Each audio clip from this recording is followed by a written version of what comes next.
Good morning, everybody. Thanks for being here for this period of Bible study. In our Sunday morning class, we're studying the Sermon on the Mount, and we're following through Matthew's account of the Sermon on the Mount. We're in chapter 5 of Matthew and near the end of that chapter. Matthew chapter 5, near the end. We began discussing these last several verses in the chapter, but we'll read them again and just sort of summarize that before we move on. This whole section, remember, of the Sermon on the Mount involves Jesus talking about the standard that he was going to set in opposition to the observance and practice of the Pharisees. It kind of started in verse 20 of chapter 5, where he said, "Except your righteousness shall exceed the righteousness of the scribes and Pharisees, ye shall in no case enter into the kingdom of heaven." And then he began a whole series, and every paragraph begins with a similar expression, "It hath been said," or "ye have heard." And so he says, this is what's been said about this, but this is what I'm telling you. This is the standard I'm setting. And so we begin in verse 43. So now this last paragraph in chapter 5, verse 43, "Ye have heard that it hath been said, Thou shalt love thy neighbor and hate thine enemy. But I say unto you, love your enemies, bless them that curse you, do good to them that hate you, and pray for them which despitefully use you and persecute you, that you may be the children of your Father which is in heaven.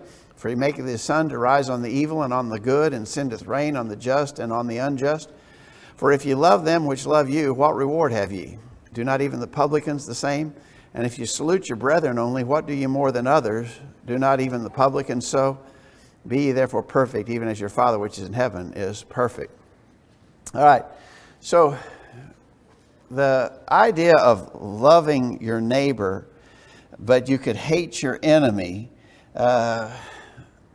apparently this was common practice among the Pharisees and the Jews, maybe well illustrated in Jesus' telling of the parable of the Good Samaritan. You know, this guy is not my neighbor. I don't even know this guy.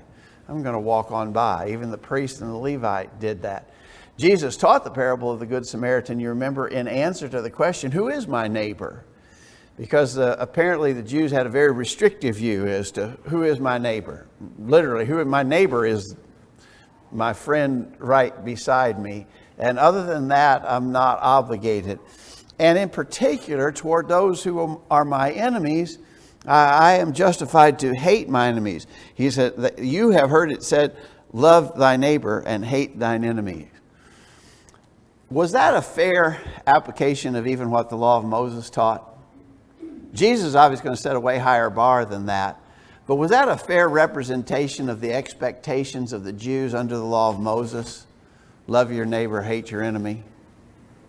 It really wasn't. Look at our author asks us in question 7 to refer to Exodus 23. In Exodus 23, verses 4 and 5. "If thou meet thy enemy's ox or his ass going astray, thou shalt surely bring it back to him again. If thou see his ass, if thou see the ass of him that hateth thee lying under his burden, and wouldest forbear to help him, thou shalt surely help with him." So that doesn't sound like hate your enemy, does it? The law of Moses said you have even somebody who has for some reason established himself as an enemy of yours. If you find him in a situation where he needs help, help him. And so the law of Moses didn't justify the practice of the Pharisees, which I'm justified in hating my enemy, and I'm not going to help him, and I'm not going to do anything for him. That was never justified. So they were wrong about that. But Jesus, of course, is as we've been saying all through this section, he's really moving this up even to a higher level than that and setting the bar even higher than that. Because in verse 44, he tells us what we're supposed to do for our enemy. I thought it was kind of interesting. The author asked in question 8, what 5 commands are in verse 44? I can only find 4, I think. Read that with me. What are you supposed to do?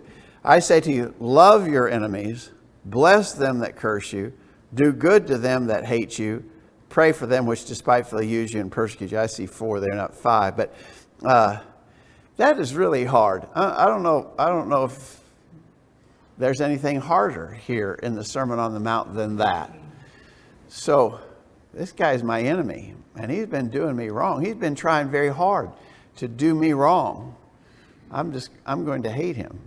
And if I get a chance, I'll do him wrong. No. In fact, I'm going to the other end of the spectrum. Instead of hating my enemy, I'm going to love him. Now, this love, what kind of love is this? What kind of love am I to have for my enemy? Monty?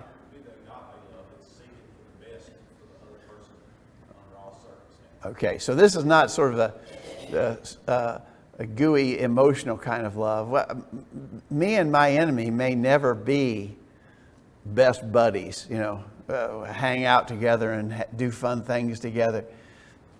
But I should love him in the sense that I'm going to act in his specific best interest.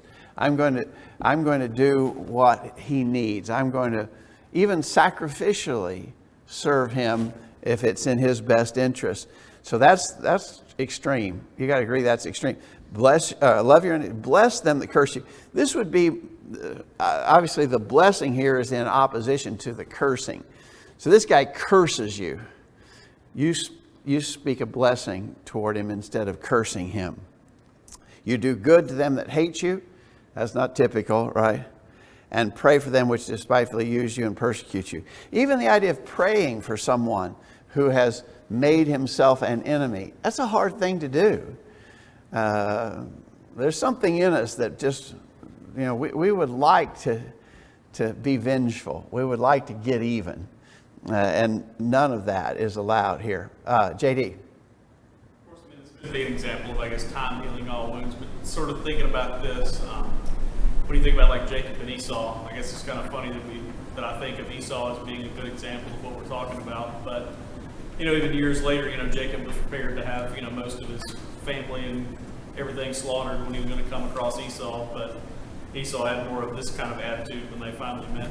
Yeah, that is kind of interesting because I think typically if you stated the name Esau, people would have a negative connotation in their mind about him. But actually, when Jacob returned, Esau did much of what this is suggesting. You're right. Monty? Careful, there's some person we don't get along with, our enemy as it calls it here. And we have the attitude, well, I'm not going to do anything to him. And I'm not going to necessarily be happy when something bad happens to him, but I'm not going to wish nothing bad off on him. But if it happens, I'm not going to be sorry. Yeah.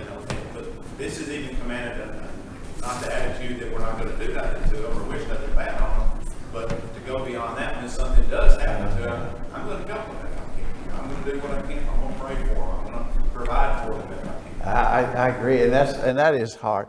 And I confess that's a difficult thing for me to do. So I could be neutral toward this guy. This guy has really been a jerk. He's been hateful, and he's been a mean enemy, and so I'm just going to be neutral toward him. I can't even be neutral toward him. I have to be positively working to his advantage, and that's really difficult. I confess I don't have that mastered for sure. Nick? In Deuteronomy 23, it pointed out maybe they were gathering some of this from the Ammonite and Moabite was not to come into the congregation. Yet we know that Edom or Esau and them were enemies at times. And we see also that the Egyptians, they've been captured, but God didn't tell them. In fact, they tells them the very opposite. Yeah.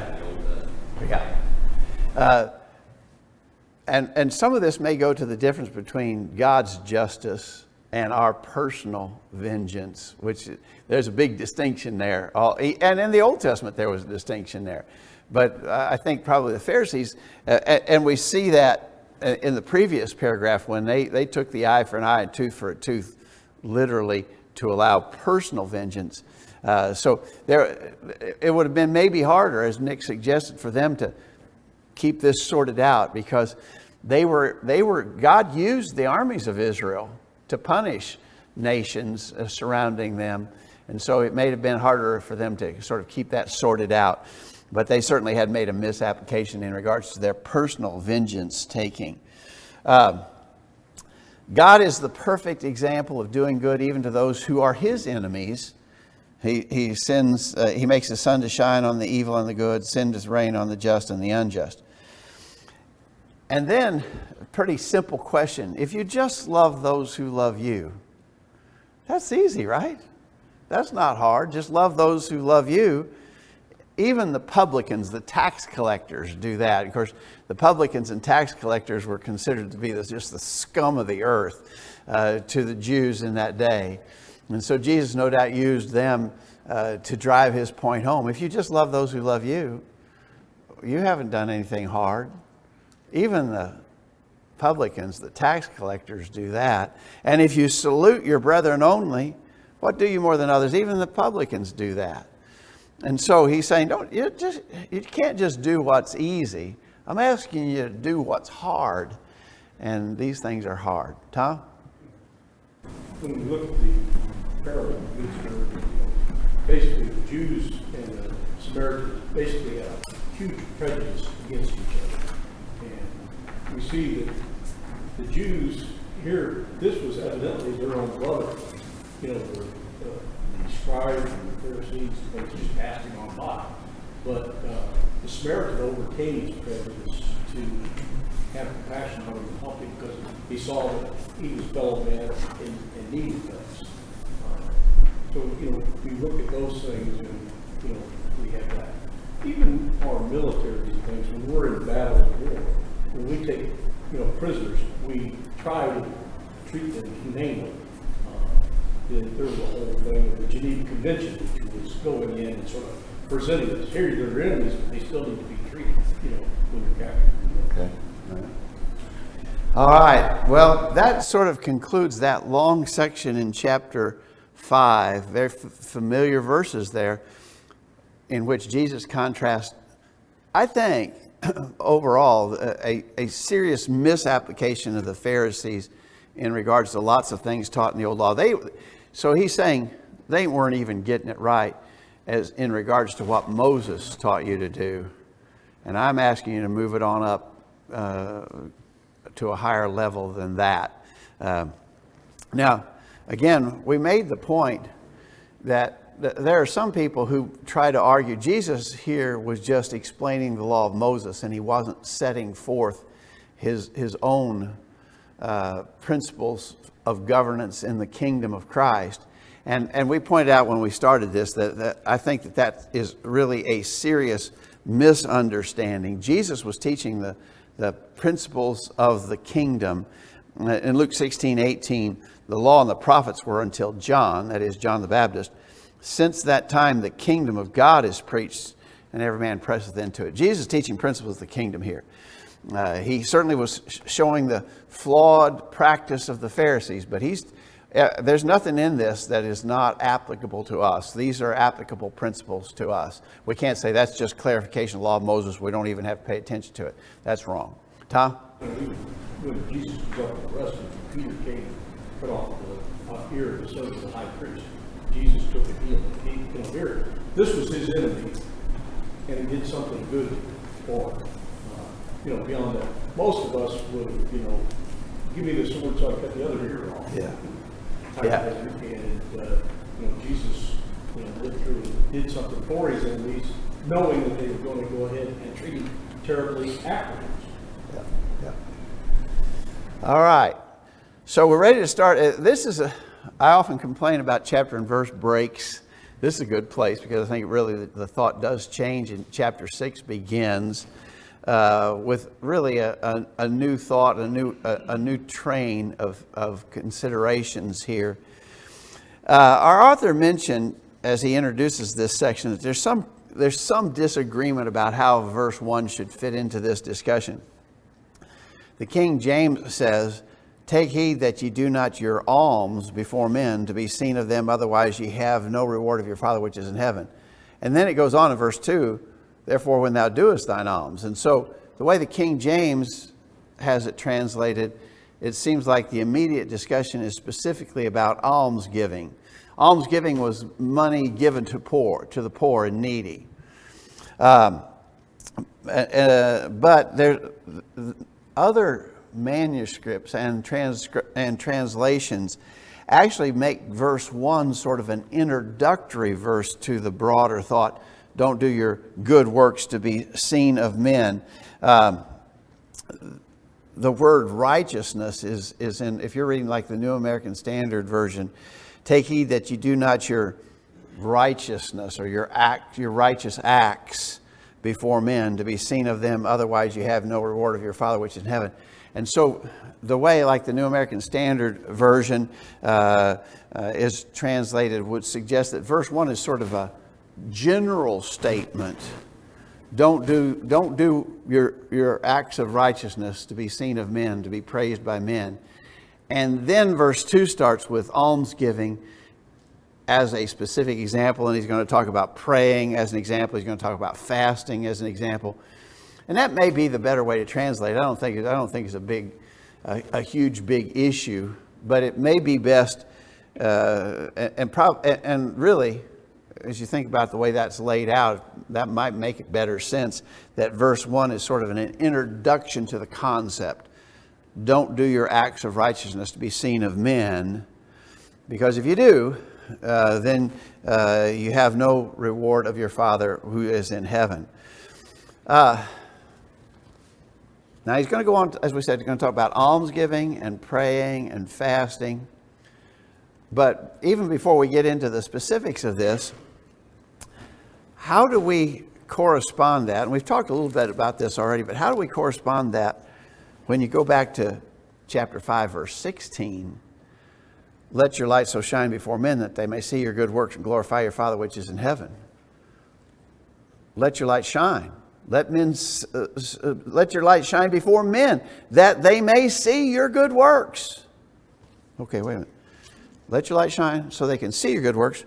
Now here in chapter 6, do not your alms before men to be seen of them. Well, we just got a flat out contradiction right there. Jesus turned around in just a few paragraphs. He's contradicting exactly what he said before. Is that, Josh? There's a big difference in showing people the way they need to go by being a shining light and patting ourselves on the back for what we're doing. Think about the widow when she threw in all she had to the collection.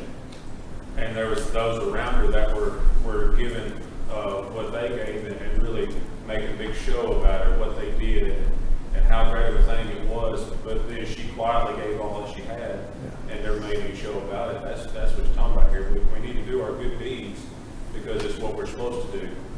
But we have to be a shining light to those around us so we can live in Christ. All right. I think you're exactly right.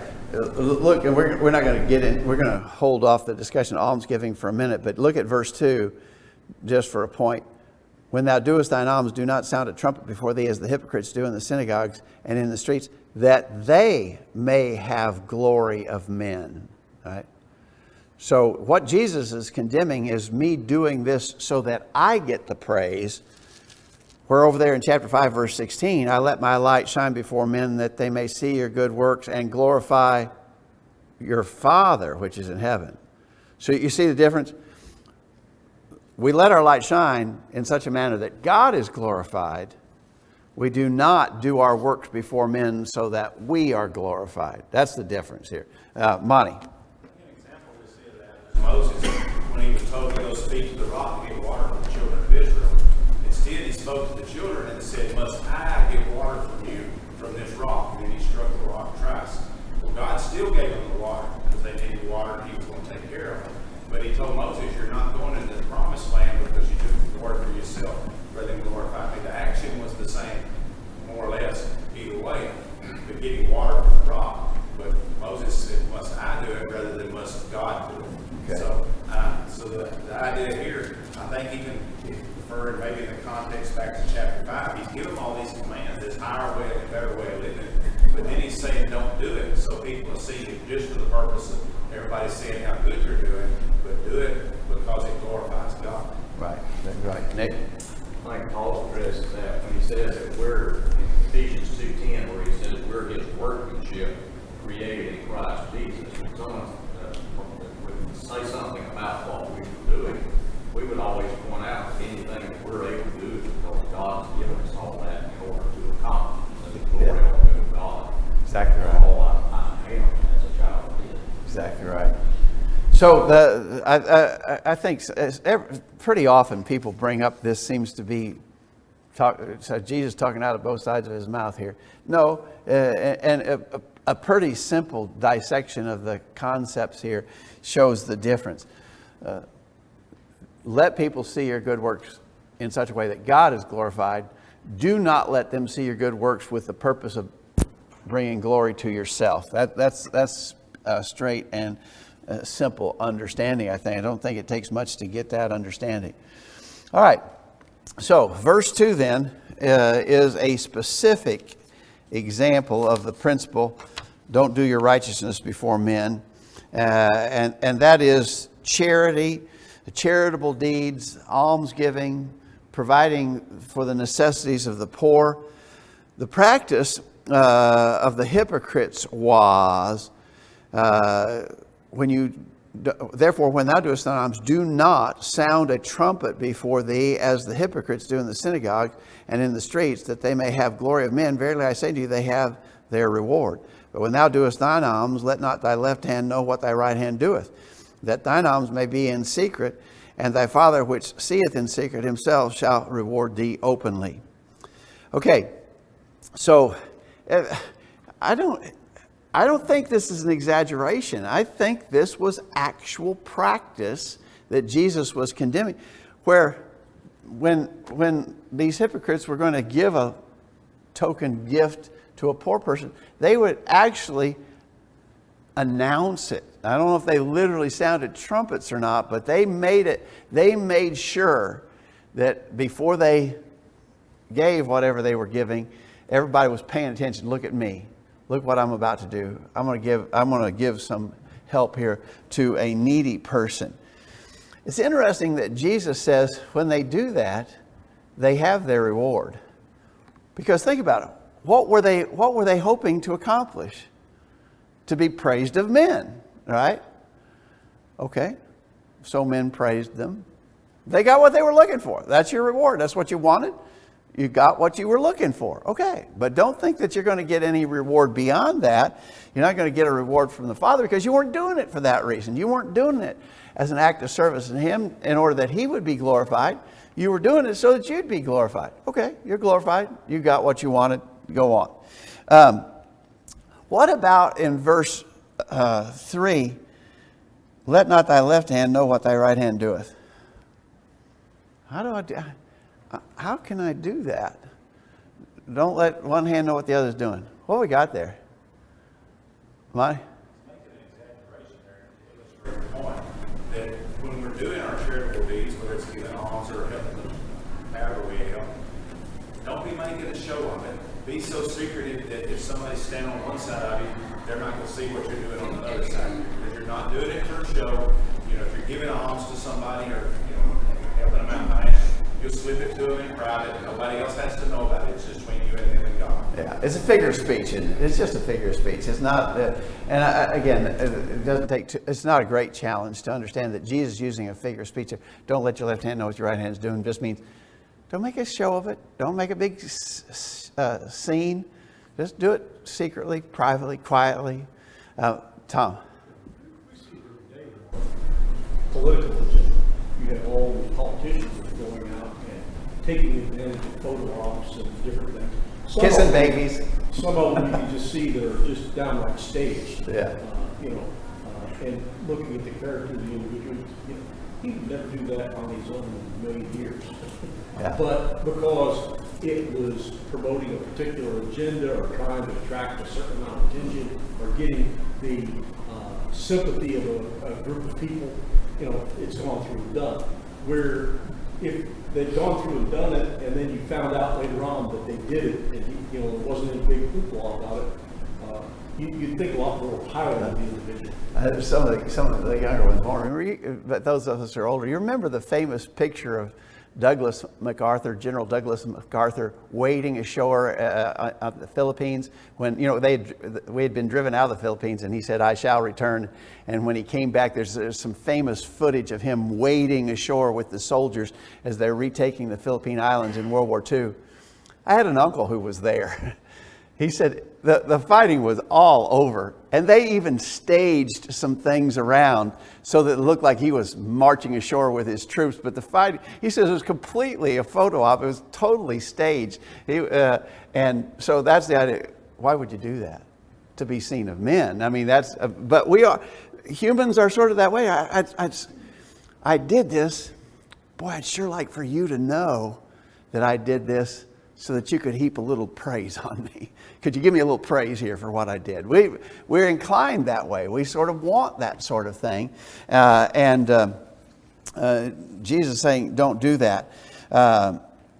Now, what if you did something, an act of kindness to a person in need, and someone else happened to find out about it? It wasn't. In other words, the secrecy part failed a little, at least, because you tried to do a good deed for someone else, and someone else discovered it. Does that wipe it out then? All right. That messed up the whole thing because somebody else found out what I did. Monty? If we're doing consistently like we ought to be doing and helping others as we find needs, looking for needs, not just stumbling across them, but looking for and helping like we ought to, people are going to know something about it.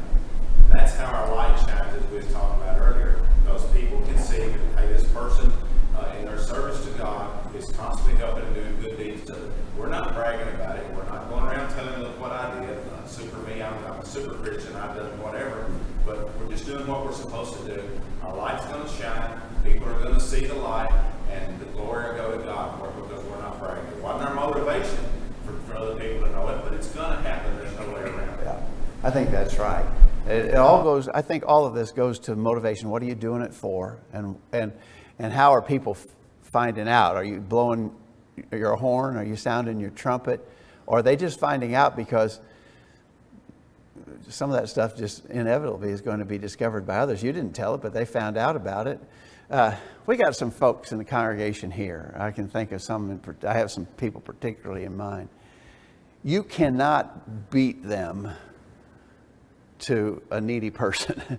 If there's somebody in the hospital, if there's somebody sick at home, if there's somebody who is struggling one way, you can't get there before they do. Now, my guess is that a lot of you probably don't even know some of the ones that I'm thinking of. And that's the way it should be, right? Because they're not doing it to be seen of men. Now, you may find out. So you get there a day later, and you find out Sister so-and-so was there yesterday with a truckload of food. Sister so-and-so didn't do that so that you'd find out about it. You did find out about it, but she wasn't doing that for that reason. Discovery of those kind of things may be, in many instances, inevitable, but it's not being done for that purpose. Josh? About the stuff, this kind of this principle right here in business, and specifically a mechanic. You think about these mechanics that are very well known, very well liked. Typically, they're helping people out and not charging for them, and those people are spreading the word about them, telling how great a person they are. They're not telling it themselves. Yeah, I mean, the mechanic doesn't have to say anything because other people are saying it for him. You know, well, I went to this man and all I ended up having to have was a fuse, and he replaced it. He didn't charge me nothing. You know, Yeah. he's got my business forever. Yeah. It's the same thing. But think about, I remember my mother telling me when I was growing up, don't toot your own horn. You know, That's where this has got to be where that came from. Yeah. We use that expression, don't toot your own horn. Saying that you don't know if it's little trumpets or not, but we're all carrying around our own trumpet. Some of us are too willing to toot it ourselves. Yeah. Instead of letting other people, instead of doing it quietly like we're supposed to. Yeah. And other people will tell about our good deeds. Yeah, that's right. Any thoughts on it? It's pretty straightforward, isn't it? It's a very simple concept, but so important, and we can all certainly improve on that because we do have that inclination. I would like to be praised, and so I'm going to just let it slip a little bit that I said this or I did this for that person because I kind of like to get you praise. No, We got to rid ourselves of that kind of thinking. All right, now, what about praying for the purposes of being praised? Verse 5, when thou prayest, thou shalt not be as the hypocrites are, for they love to pray, standing in the synagogues and in the corners of the streets, that they may be seen of men. Verily I say to you, they have their reward. But thou, when thou prayest, enter into thy closet, and when thou hast shut thy door, pray to thy Father which is in secret, and thy Father which seeth in secret shall reward thee openly. But when ye pray, use not vain repetitions as the heathen do, for they think that they shall be heard for their much speaking. Be not ye therefore like unto them, for your Father knoweth what things ye have need of before ye ask him. Okay, all right. Well, again, the practice that he's condemning is identified in verse 5. They're praying and making a show of it, right? They love to pray standing in the synagogues, in the corners of the streets, that they may have their reward. They also, verse 7, use vain repetitions because they think they shall be heard for their much speaking. So they get out in public, they make a big scene out of the fact that they're praying. And by the way, wouldn't you think more of me if I prayed a real long, real flowery prayer? But in fact, I want to make it so long that I'm going to keep coming back over the same things over and over again, saying the same things again and again so that you can, look at that guy. I heard him one time. I heard him pray for an hour. He had maybe 5 minutes of content and he repeated it over and over and over again. But he did it to be seen of men, right? And so that's the kind of thing that Jesus is condemning here. They have their reward. That's what you wanted. You wanted praise of men. You got your praise. But don't think you're going to get any praise from the Father. Now, so proper prayer can only be done in a closet. When you pray, enter into thy closet. When thou hast shut the door, pray to thy Father which is in secret, and thy Father which seeth in secret shall reward thee openly. So, I don't think you're doing that. I'm pretty sure you're not doing that. Has anybody here literally entered into your closet and shut the door before you said your prayers? I have not. I don't think you have either. So what do we got going on here? There's another contrast, another figure of speech, really, right? Something done in a closet is something done not openly, not showy. This is just like, don't let your right hand know what your left hand is doing, that we saw just a minute ago. A figure of speech for emphasis and illustration. That's what we use figures of speech for, right? Is to emphasize something. Jesus didn't enter into a closet to pray. Jesus prayed. We read several instances of Jesus praying, and not one of them was in a closet. So we know that he does not mean that to be a literal application. This is a figure of speech indicating don't do it to be showy. Tom? And it's also, the contrast is there, but he's not explicitly saying don't pray in public. I mean, we have the example of Daniel that is, whole manner of life was pray. And when they passed the law that, if anybody bowed to another god and prayed or worshiped another god other than the one that the Babylonians set up, that they could be arrested.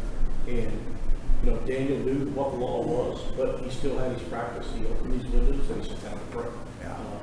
In the situation there, was he doing it for show? He wasn't doing it for show.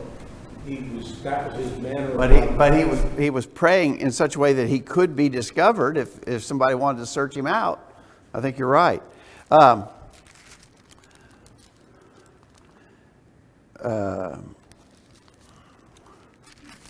am I thinking of here? In Acts chapter 20, when Paul had the meeting with the elders from the church at Ephesus, and he was about to leave, and he told them, "I won't see you again."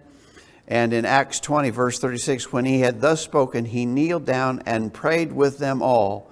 And they all wept sore and fell on Paul's neck and kissed him, sorrowing most of all for the words which he spake, that they should see his face no more. And they accompanied him to the ship. There, he was not praying alone. They prayed together. They prayed, not in a closet, and they prayed together. And we can find other examples similar to that. Our point is that this is not stating an exclusive rule for praying by yourself in a closet with the door closed. This is all intended as a contrast to praying to be seen of men. By the way, the point made in verse 6, thy Father which seeth in secret shall reward thee openly.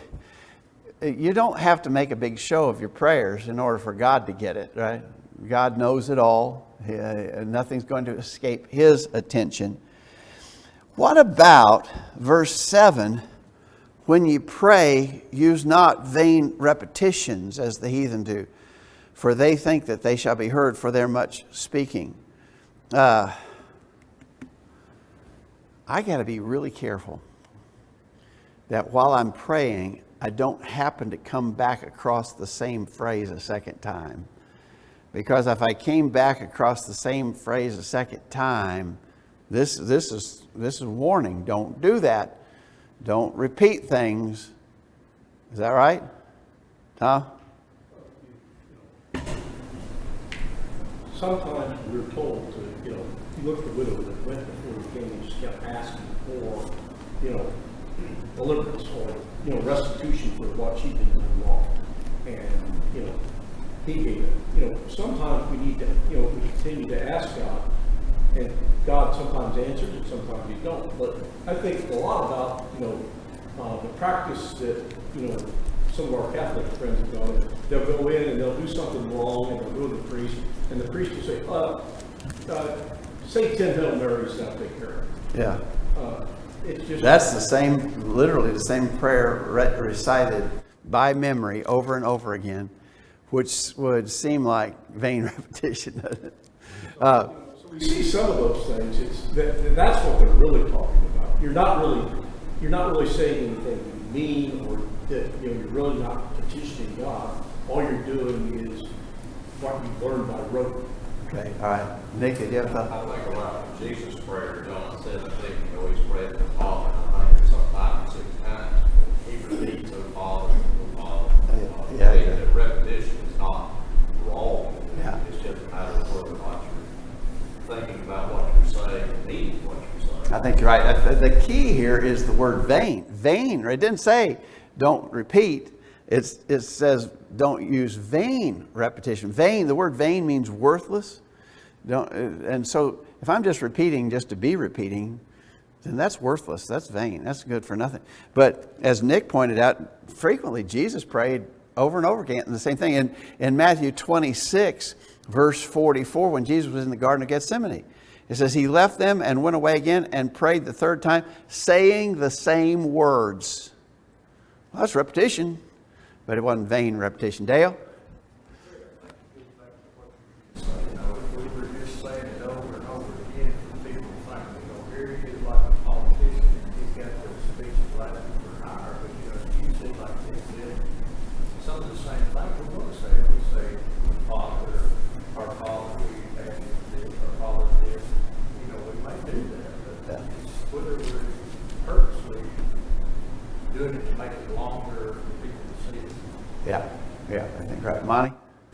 I had somebody ask me one time along this line, because they prayed about the same thing several days in a row, but an example I used, just like our prayer list here, our shut-ins has basically been the same people that are shut in for a long time. So we're going to say, well, I prayed for them once, I'm not going to repeat praying for them again. No, we're going to continue to pray for them, hopefully every day.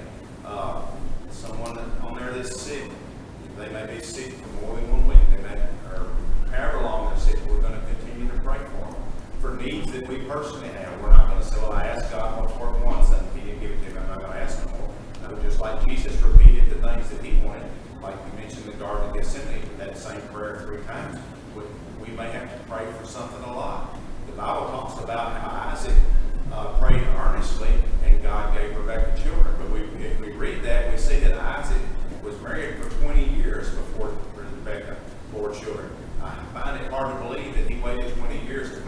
about it, and God gave him children. I expect that he prayed continuously, repeatedly over that time, because especially in that culture, having children was a big status symbol. You had to pass down your family name. It was a big deal. And he wasn't having kids, and most people have children before they've been married for 20 years. So that was a big deal. We would say to assume, I think, that he prayed about that a lot. So we have examples in the Bible of that.